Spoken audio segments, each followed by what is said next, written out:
Dan Indonesia kan bukan cuma di Bali, ada yang lain juga, dan itu disampaikan nasional. Mas, Indonesia bukan cuma di Bali, dan Mas juga harus ingat Indonesia bukan cuma Jakarta, oke?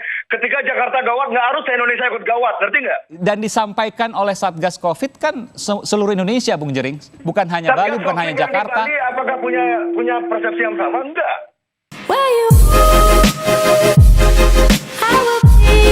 Assalamualaikum brother, jumpa lagi di The Gado channel yang selalu menghadirkan cerita-cerita baru, berita-berita baru tentunya kalau kalian belum pernah melihat dan mendengar sebelumnya. Dan kali ini kita masih di segmen Lokan Nawa, Logika Nurani Awal. Kali ini kita akan membahas atau mereaksi atau memberikan opini atau apa sajalah tentang sebuah video yang saya ambil dari channel Kompas TV yang mana mengangkat tema tentang teori konspirasi COVID-19, dimana dalam video ini menghadirkan dua narasumber. Yang pertama yaitu Jering dari Bali dan yang kedua Dr. Hermawan, ya, salah seorang pakar kesehatan kalau tidak salah. Dan dalam acara ini dipandu oleh Aiman Wicaksono. Dan tentunya videonya sudah saya potong.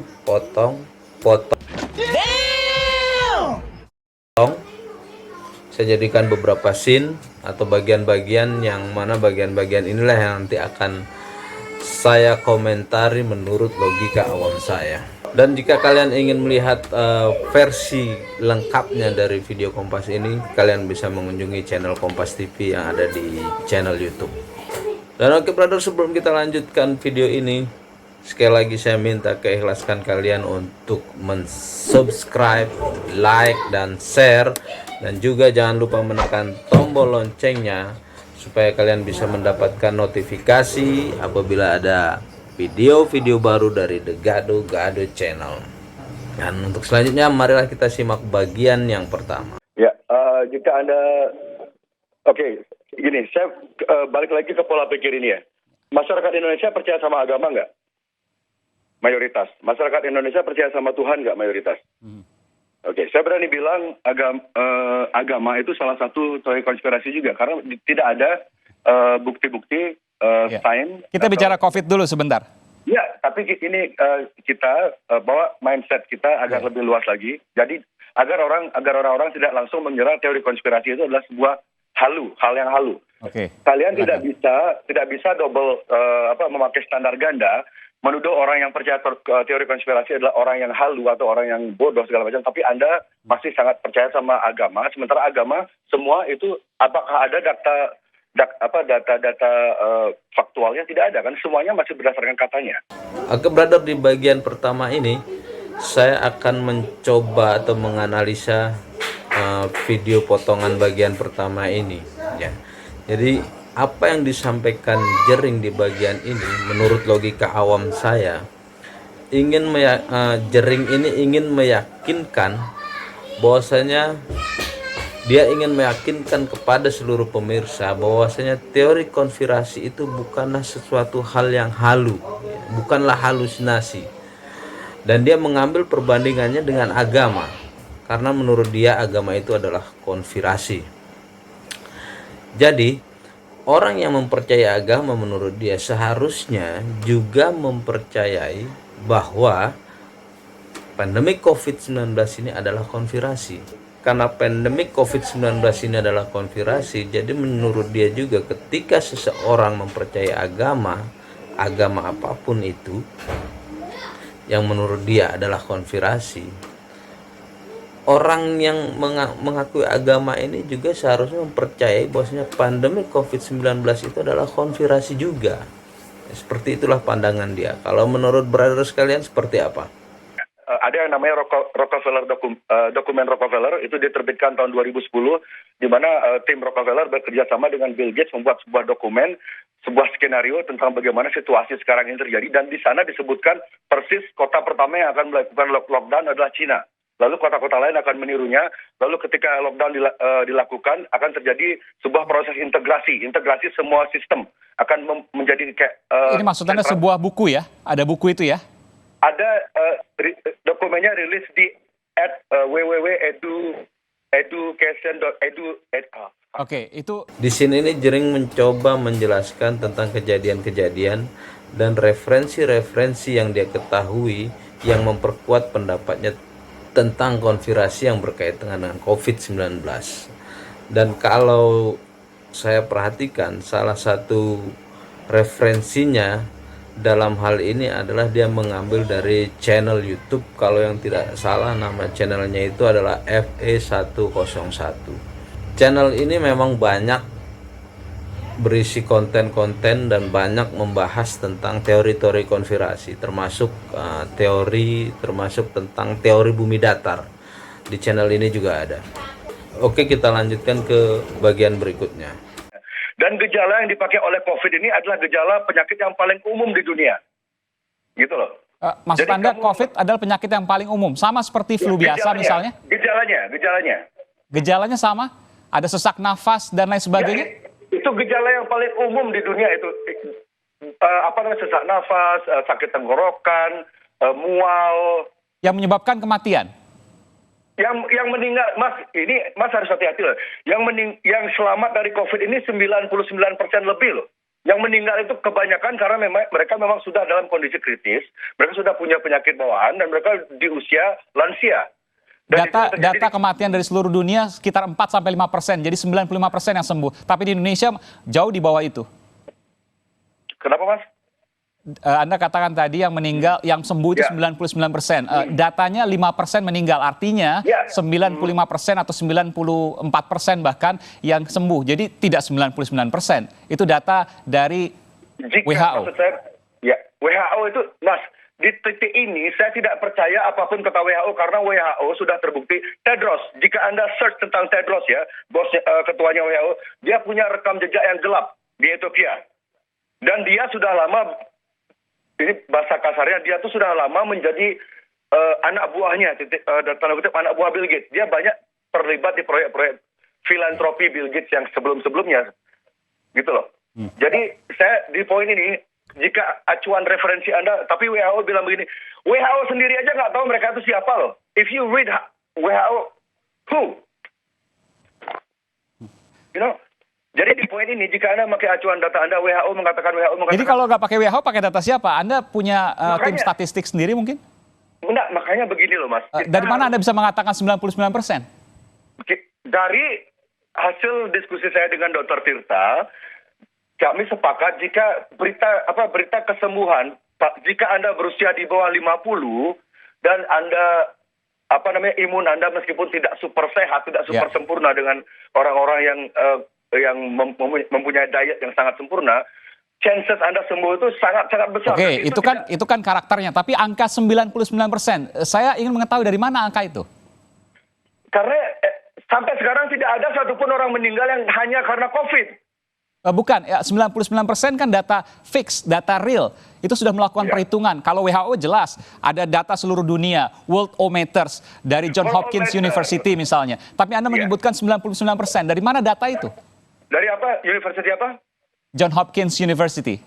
John Hopkins University difunding oleh Rockefeller dan Oke, terlepas dari tudingan Anda, saya mengetahui 99% yang Anda katakan tadi, data dari mana? Data dari jika memang COVID ini sebegitu mematikan yang seperti yang digambarkan oleh media-media saat ini, semua 80% sudah meninggal ke orang-orang. Seperti itu. Buktinya sampai sekarang Anda belum menjawab saya, Bung Jering. 99% Anda katakan sembuh corona. Penyakit corona 99% sembuh. Itu data dari mana? Jika Anda tidak berusia di atas 60-an dan Anda tidak memiliki penyakit bawaan, Anda akan sembuh. Buktinya sudah banyak banget pasien yang sudah sembuh. Sekali lagi itu karakternya, tapi angkanya yang saya tanyakan. Nah, di bagian ini ada sedikit perdebatan antara Aiman dan Jering. Dan saya akan mencoba dengan logika awam saya untuk memahaminya tentunya. Di sini Jering terlihat mencoba menjelaskan tentang gejala-gejala COVID-19. Dia menjelaskan bahwa gejala-gejala COVID-19 itu sama dengan gejala-gejala penyakit-penyakit lainnya. Nah, mungkin maksud dari Jering menjelaskan itu semua adalah Apabila seseorang terkena gejala seperti apa yang disebutkan, tidak langsung diklaim atau mengklaim dirinya terjangkit atau terinfeksi COVID-19, karena bisa jadi semua itu hanyalah gejala-gejala penyakit ringan biasa. Dan memang karena sebelum COVID pun sudah banyak orang yang terkena batuk, flu, sesak napas, dan lain-lain. Dan apa yang disampaikan Jering ini menurut logika awam saya, ini adalah satu hal yang positif untuk, sekali lagi hal yang positif untuk mengurangi rasa panik pada diri masyarakat. Saya kira itu suatu hal yang positif. Nah, berikutnya saya akan mencoba mereaksi apa yang disampaikan oleh Aiman. Ya. Saya mencoba memahami dengan logika awam saya apa yang dimaksud dengan menyebabkan kematian. Ya. Apakah gejalanya yang menyebabkan kematian atau COVID-19-nya itu sendiri? Seharusnya beliau juga memperjelas apa yang dimaksud menyebabkan kematian itu. Disinilah menurut saya salah satu penyebab perdebatan yang ada di sini. Dan penyebab perdebatan yang lainnya di bagian ini adalah kelihatannya Jering ini ingin menjelaskan persentase kemungkinan sembuhnya seseorang yang terinfeksi virus corona. Jadi bukan jumlah atau bukan persentase antara jumlah orang yang terinfeksi dan jumlah yang sembuh. Nah, sedangkan Aiman dalam hal ini menginginkan jawaban dari Jering tentang persentase jumlah orang yang terinfeksi virus dan yang sembuh.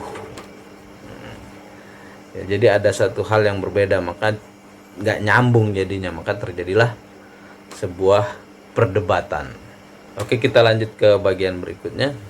Data yang benar adalah buktinya sampai sekarang di Bali yang meninggal hanya karena COVID 4 orang. Dan dua orang itu imported case. Dan Indonesia kan bukan cuma di Bali, ada yang lain juga, dan itu disampaikan nasional. Mas, Indonesia bukan cuma di Bali, dan Mas juga harus ingat Indonesia bukan cuma Jakarta, oke? Ketika Jakarta gawat, nggak harus Indonesia ikut gawat, ngerti nggak? Dan disampaikan oleh Satgas COVID kan seluruh Indonesia, Bung Jering, bukan hanya Bali, bukan hanya Jakarta. Bali apakah punya persepsi yang sama? Enggak. Satgas COVID misalnya di Aceh semua sembuh, itu gara-gara apa? Kita nggak tahu kan? Pada bagian ini ada hal positif yang bisa ambil dari perdebatan ini, ya. Hal itu adalah bahwasanya kita diingatkan janganlah kita selalu mengeneralisir setiap permasalahan, karena bisa jadi apa yang terjadi di tempat A berbeda dengan yang terjadi di tempat B. Jangan pula kita menjadikan atau jangan pula kita menilai kejadian di suatu daerah seolah-olah itu adalah sebuah kejadian dengan skala nasional. Ya, jadi kita harus bisa memilah dan memilah. Oke, brother, kita lanjut. Buruk. Maka yang harus dihentikan sekarang adalah bagaimana menyeimbangkan informasi agar orang-orang itu punya harapan yang besar jika sebenarnya COVID ini tidak perlu ditakuti berlebihan. Kita hanya cukup melakukan adaptasi, cuci tangan, pakai masker, jaga jarak seperlunya, cukup. Orang-orang sudah Anda mengkampanyekan itu, cuci tangan, masker, jaga jarak. Tapi semua itu rekomendasi dari WHO, Bung Jering? Ya, saya mengatakan cuci tangan itu agar kenapa? Kan orang-orang sekarang, orang Indonesia suka makan pakai tanpa sendok garpu. Iya. Kalau mereka misalnya tidak higienis, tidak cuci tangan, mereka kena diare, terus mereka masuk rumah sakit, akan ada kemungkinan mereka akan dilabeli COVID. Nah, pada scene ini Jering mencoba untuk menyampaikan pesan bahwa kita jangan terlalu merasa ketakutan yang berlebihan terhadap COVID-19. Cukup COVID ini dihadapi dengan pola hidup sehat dan menghindari kegiatan-kegiatan atau hal-hal yang dianggap mempermudah atau bisa mempermudah penyebaran COVID-19. Dan di sini ini juga ada sedikit perdebatan yang menurut logika awam saya disebabkan atau dikarenakan oleh saudara Aiman yang sepertinya mencoba, sekali lagi sepertinya ya, mencoba untuk menjebak Jering agar dia mempercayai WHO. Dengan apa? Dengan mengatakan apa yang dikatakan Jering tentang cuci tangan dan yang lainnya adalah standar WHO. Sementara Jering, kalau kita lihat, kalau saya lihat dari pernyataan-pernyataannya di video ini, dia sangat tidak mempercayai WHO.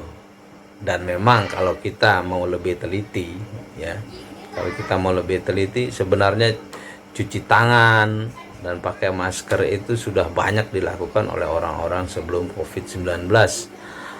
Bahkan bagi umat Islam yang taat beragama, yang taat melaksanakan sholat 5 waktu, minimal mereka mencuci kaki atau tangan sebanyak 5 kali sehari. Dan saya yakin umat lain pun setiap akan melakukan peribadatan sehari-hari, mereka melakukan pembersihan diri terlebih dahulu. Tentunya dengan cara yang berbeda-beda setiap agama. Dan kita lanjutkan, brother. Dan kita kembali menumbuhkan semangat baru untuk hidup kita. Baik, terima kasih Bung Hermawan Saputra dari Dewan Pakar Ikatan Ahli Kesehatan Masyarakat, dan juga terima kasih Bung Jering, musisi yang kemudian menyuarakan hal-hal seperti ini. Terima kasih dan sehat untuk kita semua. Sehat untuk Bung Jering juga, terima kasih. Sehat, terima kasih Bung Jering. Ya, selamat malam. Oke, sama-sama Pak Dokter, terima kasih. Dan pada scene penutup ini saya sangat suka sekali, di mana setelah mereka saling berdebat, saling mengungkapkan pendapat masing-masing, mereka bisa saling mendoakan untuk selalu sehat dan saling menghargai. Dan teman-teman, memang itulah seharusnya dilakukan. Meskipun kita berbeda pendapat, berbeda pandangan, kita harus tetap bisa saling menghargai, karena itu hanyalah sebuah perbedaan dalam pendapat, perbedaan dalam pandangan. Jadi tidak harus dipermasalahkan. Nah, oke brother, sampai di sini dulu vlog kita kali ini. Silahkan kalian menyampaikan pendapat kalian, pandangan kalian tentang negeri ini, tentang apa saja di negeri ini, sebebas-bebasnya. Tetapi ingat bahwa kebebasan di negeri ini adalah kebebasan yang berlandaskan atau kebebasan yang berdasarkan kepada Pancasila, sebagaimana yang ada dalam pembukaan Undang-Undang 1945.